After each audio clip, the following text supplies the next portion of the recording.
consumerism culture. It keeps growing day by day. I mean, I know you just love your Labubu. I know you're drinking matcha, eating Dubai chocolate, watching Love Island. I know you're doing all those things. But seriously, people have been making fun of those things, calling Gen Z the consumerism generation. But I'm going to look over these things and kind of give my thoughts on all of them. Let's start off with Labubus. What are they? Like, who even made these things? What do they want from you? Labubus are kind of like the mascot of this bandwagon consumerism culture recently. And I can kind of see the appeal to them. All right, they're like bunny rabbit looking monster animal creature toys. I see why they got popular. Maybe you can have one of them for like a keychain.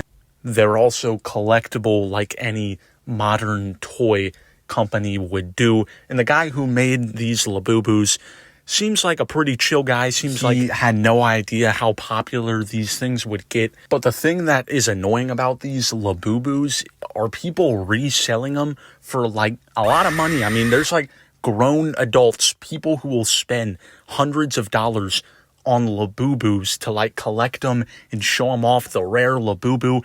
I do not get it. Why? Like, you're just burning money at that point.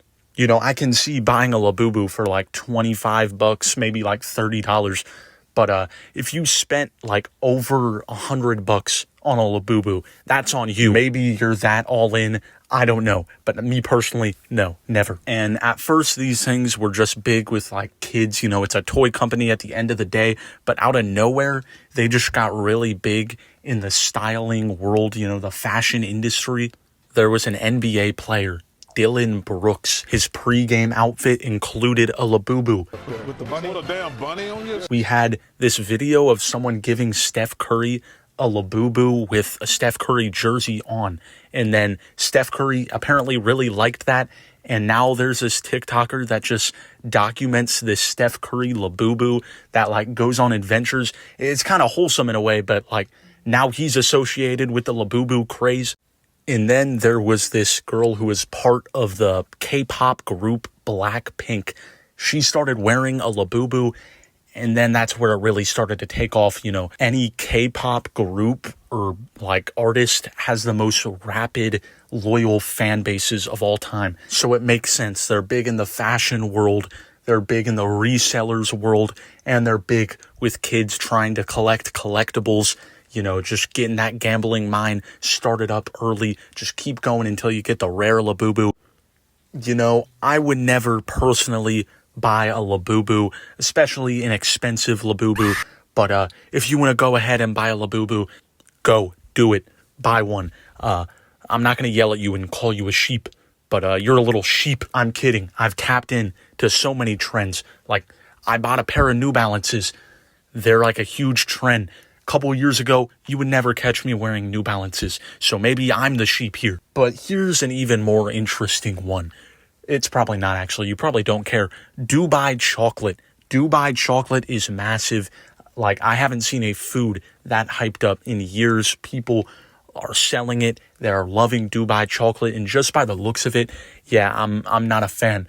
I'm sorry, it doesn't look appetizing. Kind of looks like poop, all right? I don't feel like eating that. Kind of gives me too much of a 2 girls, 1 cup sort of vibe here. Aside from the looks of it, like what immediately came to my head was that where are they getting the ingredients for this? I'm pretty sure there's like pistachio, kataif, and butter, I'm pretty sure. But like, Dubai is a desert. How are they getting this? It's kind of like a mystery. But according to Google, I mean, these Dubai chocolate bars, they're coming from Dubai. And weirdly enough, about like a month ago, I got me some Dubai chocolate. I was at a Jungle Gyms. It's a cool store in Cincinnati. It's very weird. Probably like the coolest store I've ever been to. They have pretty much everything. And of course, they got some Dubai chocolate. And I was like, you know what? Let me be a sheep and get me some Dubai chocolate. Man, that's $15 I'm never getting back. It wasn't that good. But, you know, what I didn't do, I didn't make like a soulless video where I tested the viral Dubai chocolate. I don't have a problem with you if you do that, but all the videos I've seen reviewing Dubai chocolate, they're all the same, and they're all pretty bland. They are all from influencers capitalizing on this trend. And I'm not going to hate on it, all right? I respect the hustle, but like the Mr. Beast influencer accent, man, I can't take it. I instantly scroll. They always take the most aggressive bites possible to the point where the bar just breaks in half and all that's left is like the weird feces-like substance. Every time in these videos, the bar seems to have the most filling possible. I remember when I got my Dubai chocolate bar, it wasn't like this, but in these videos, they are loaded with filling. It's kind of gross looking, but I know when I was a kid, if there was something like this out there, I'd be like, Mom, we gotta go get the Dubai chocolate. Let's go. Look how much filling is in that. But watching these videos, all I can think of is like, how as a human can you eat this and not get sick? It's interesting because there really is only one original Dubai chocolate. Like you have to go to Dubai to get actual Dubai chocolate. But it's gotten so mainstream and pushed out to the point where you can get Dubai chocolate at your local grocery store, probably your local 7-Eleven. It was promoted as luxury chocolate, and I think it has completely lost that value as it's gotten to be a bigger trend. It's also gotten increasingly more evident that Dubai chocolate is being pushed out so people can go to Dubai. They want to add something to their culture, and they want influencers down there trying to push it. Dubai chocolate, yeah, it's just not it. I would recommend just getting like a Reese's cup or like a Twix bar. Let's talk about matcha. Now, a lot of you watching are probably like, why is matcha being included with all these things? Well, I don't know. It's kind of just gotten wrapped into the culture of Labubus and Dubai chocolate because it has just been associated with the performative male epidemic. You know, the guy who's at the coffee shop reading a book while listening to either Biba Doobie or Clario. Or maybe the feminism podcast. They probably have like the commentary YouTuber mullet and mustache going on.